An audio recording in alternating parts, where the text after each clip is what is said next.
টাঙ্গাইলে অরক্ষিত বিদ্যুতের তারে জড়িয়ে 5টি গরু বিদ্যুৎস্পৃষ্টে মারা গেছে। স্থানীয়রা জানায়, কালীহাতির কস্তুরীপাড়া ভ্যাংলা গ্রামে ভেঙে যাওয়া কাঠের খুঁটির পরিবর্তে স্থাপিত ঝুঁকিপূর্ণ বাঁশের খুঁটিতে বিদ্যুতের তার পেঁচানো ছিল। এই 5টি গরু মাঠে ঘাস খাওয়ার সময় হঠাৎ তারে জড়িয়ে পড়লে বিদ্যুৎস্পৃষ্ট হয়ে মারা যায়।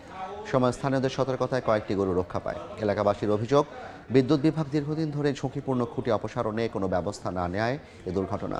আর বিদ্যুৎ বিভাগ বলছে বিষয়টি খতিয়ে দেখা হচ্ছে। প্রাথমিকভাবে বৈদ্যুতিক শর্ট সার্কিটের কারণে দুর্ঘটনাটি ঘটেছে বলে ধারণা পুলিশের।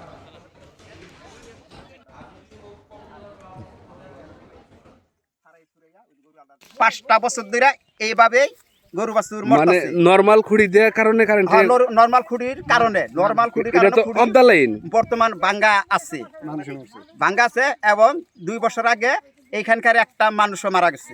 মানুষ মারা গেছে। হ্যাঁ, কিছুদিন তাও কি আগে- এই লাইন অফ দা লাইন ঠিক করে না?